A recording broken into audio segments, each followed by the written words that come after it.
Okay, day number 18. Where do we stand? So, today we did more touch and goes, so that means we're practicing for landing. Let's go ahead and just lower my volume. Things are going okay, like definitely my final approach. Again, landing is made up of a bunch of different phases. So you have your final approach, then you have your like level off, and then you have your flare. So the final approach is looking good. We are not afraid of being too low. We are keeping in line with the glide path, meaning we're like aiming for this specific part of the runway that we want to actually like land on. And then once you actually get to that part, you have to like decrease power, and you want to level, like right before you hit that ground, you want to level off. So basically it looks like you kind of want to go straight, and what you hope to happen is that as you level off, you continue to descend, and you don't have an increase of power. You don't actually have any power set because you're at idle.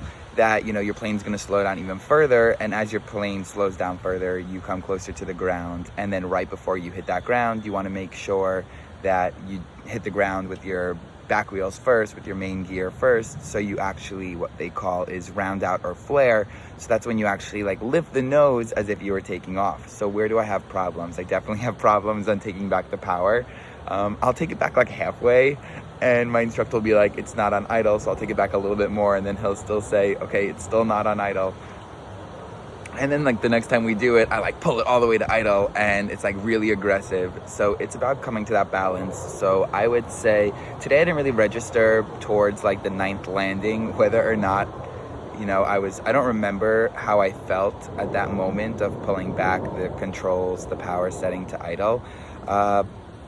It didn't even feel like we did 9 landings. When we landed, I definitely even thought it could have been more, and I could have kept on going. But unfortunately, we did do 9 landings, and I couldn't get it perfect. So we got to work on that powering. And then as well, the ground comes faster than I was expecting. So I tend to level off a little too early. And because I haven't been putting the power to idle, and because I'm leveling off too early, what's happening is that we're actually like continuing to fly, if not increasing our altitude. So we're going higher when we're supposed to be going lower. So 2 notes is that I definitely have to make sure that power is on idle, and not be afraid of that ground, because there still is distance between my landing gear and my airplane and the actual runway itself. So once I level off, I have to remember that I want to level off as if I was in like straight and level flight. So that is an indicator of what we call 4 fingers below the horizon from the actual nose or cowling. That's what the specific term of the top of the engine is called. So I gotta just focus on that a little bit more.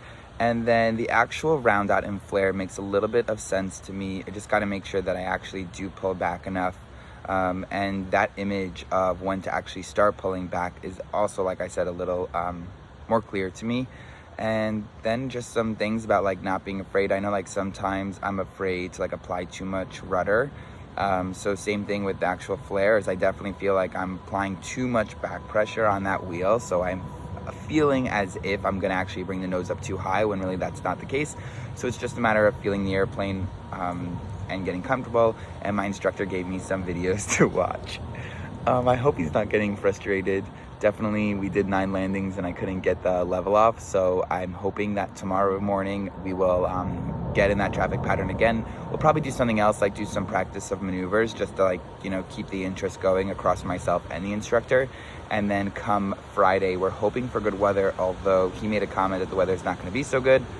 And then we also have a flight booked on Saturday morning. So I have the next 3 mornings booked as well. We actually, I'm getting ready for my solo flight. I'm just going to fly alone. So we actually have to take a written exam, and it's an open book exam. So it's not like the end of the world. It's not like I have to study for it, but it's a lot of time. And on top of, my daily workload and studying the actual ground school, when I'm gonna actually do this written exam, I just started right when I got home. I was like, okay, I don't have a meeting for an hour and a half, but I did have work to prepare for that meeting, so I quickly did like 15 minutes of it, got the first question done. And there are a lot of questions in this booklet, let me tell you. Thank God this is take home, because there are multiple questions sourced in like regulation information and stuff like that. So we'll see how that goes, and I'm hoping to finish that by the end of the week. So There goes my gym time. Anyways, okay, so that's my update, and looking forward to seeing what I got in store next. Okay, bye.